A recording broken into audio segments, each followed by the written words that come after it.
I don't even know where to start with this episode of Doctor Who. It is so bad on every level. It's insulting to the fans' intelligence. It reads like, I've been involved in fandom for a long, long time. And, ladies used to write fan fiction together, and they still do. They post them on the internet. They used to write them, post them, make them in fanzines. And they'd make it where Kirk and Spock were, just these homosexual lovers in these like totally sordid things, and just terrible fan fiction. And this episode was very much that. It's really just a weird old lady's sexual perversion thrown into a budget, which is crazy that they'd allow this whatsoever. This is not professional writing. It's just gross on every single level. And I guess I spoiled my review. But there's a lot of details of just why this is so bad beyond the obvious, which is on the screen right now. Disgusting. This is what they've turned Doctor Who into. It's a mockery of everything. It's insulting to the fans. And let's get into Rogue as a review right now. My name's John Delarose. I'm a science fiction author myself, a professional one, and I do really good work. I don't just do weird self-insert things. I actually write characters as the characters, and I'm very pleased to announce that I'm going to be launching a Kickstarter for a new graphic novel titled The Hidden Emperor in my Terran Imperium Chronicles series. And this one is going to be awesome. I've got a lot of intrigue, a lot of action. If you love old Doctor Who, you're going to really enjoy this. And there's nothing really to pick up right now, but there's a page to get notified on launch. Just click this on Kickstarter. I'll put the link in the description below. Yes, it's going to be coming in probably 2-3 weeks. I'm trying to get the art wrapped up first from my artist here. The art looks a lot like Valerian and Laureline, if you remember those old comics, and I appreciate you guys for being there. Thanks so much for clicking on this. And guys, please hit the like and subscribe button as well. I cover all the Doctor Who episodes and more. And oh my gosh, let's get into Rogue, the gayest Doctor Who and the worst Doctor Who episode ever. And I'm not exaggerating. So when this started, you open this up, and you could tell it's just a ripoff of the Netflix series Bridgerton, but with slightly more black people in it. They're already like crazy for making 18th century England stuff, and putting black people and Asian people, like, to diversify the cast of Bridgerton to begin with.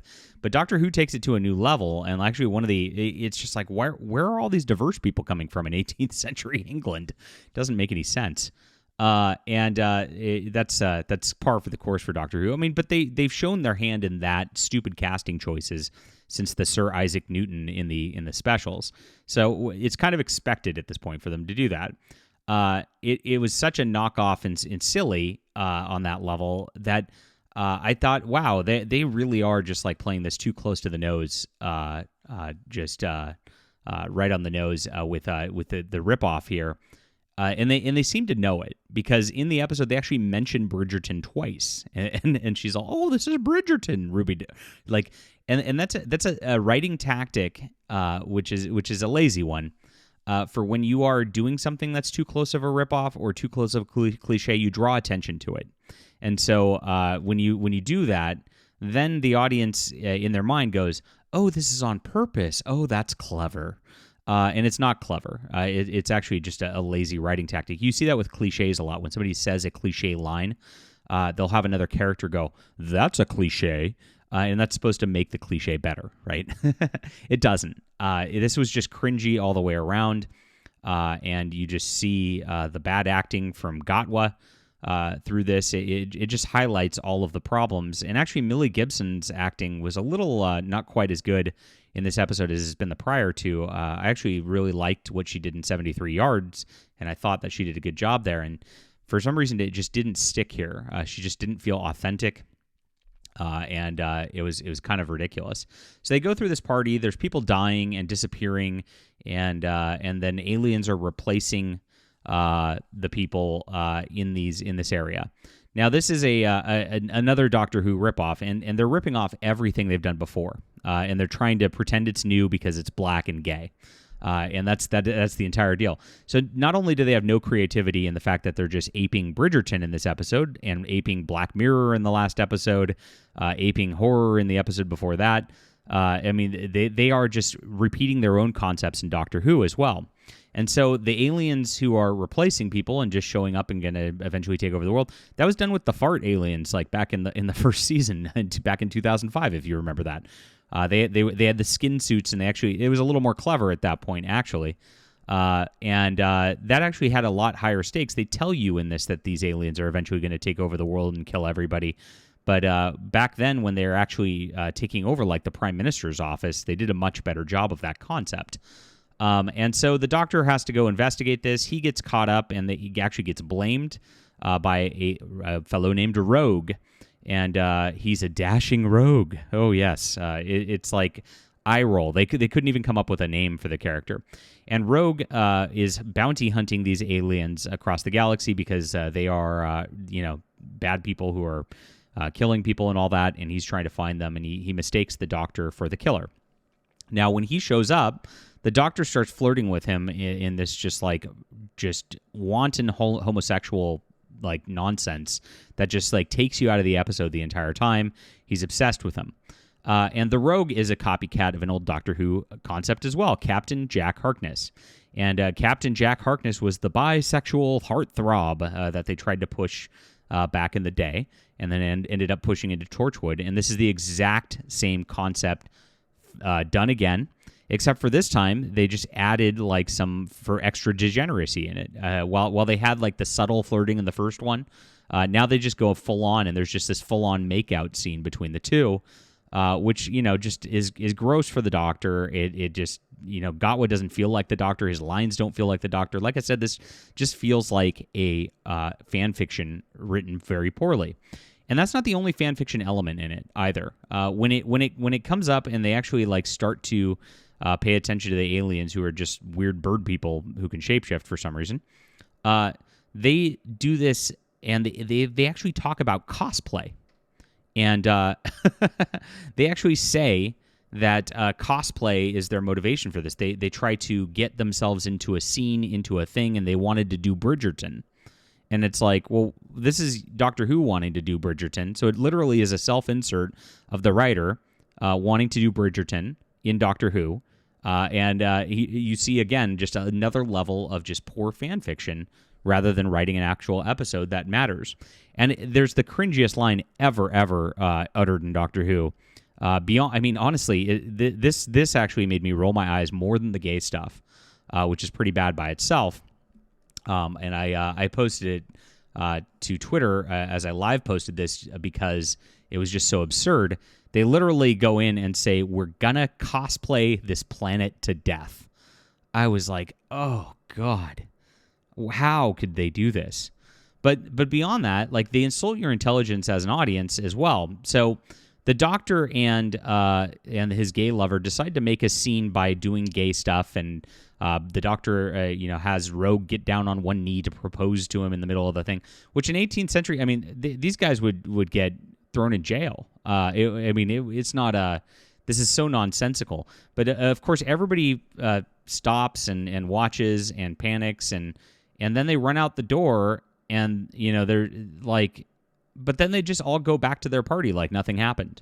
And so when the bird people come up later and start harassing everybody, saying they're gonna like have their cosplay scene, and they start killing people, everybody's just right back to where they started, and the party's not disrupted whatsoever. It makes no sense from a storytelling perspective on that level. Now, Rogue, after all of this, gets all the birds up into an area. This is all the pictures I got.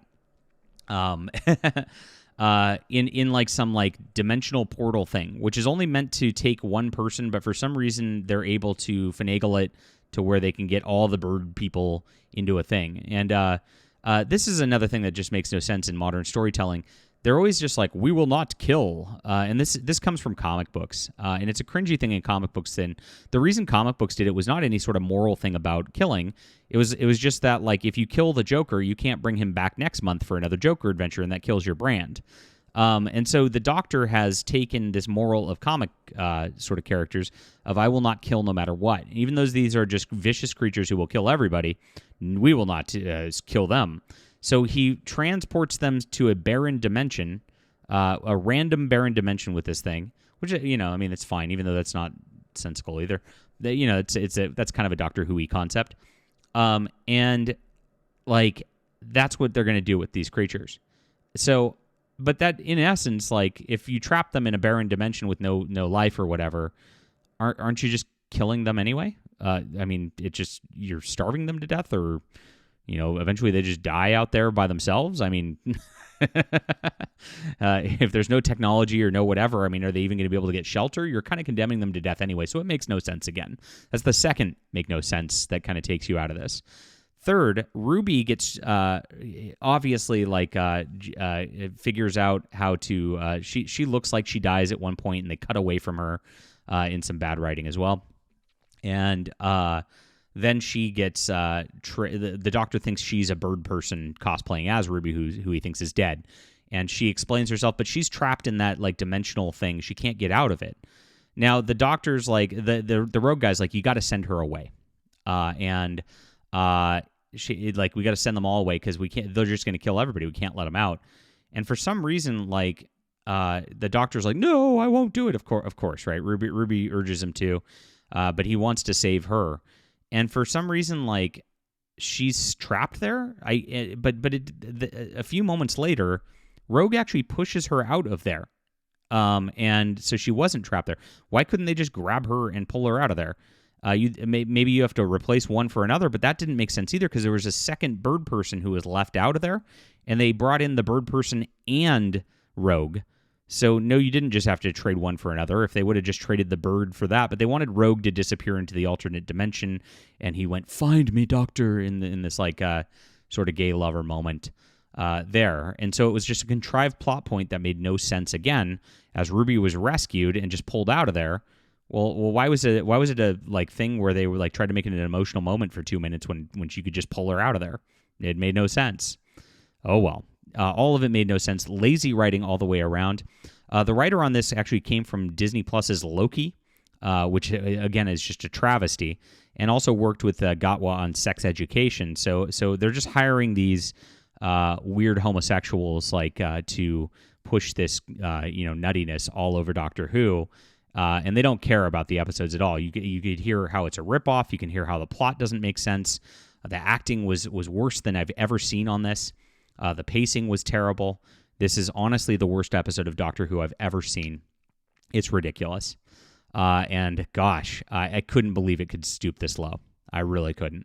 All right, leave a comment down below with what you think about this. Hit the like and subscribe button. Make sure to sign up for my Kickstarter, which is in the description below, and we'll be back soon.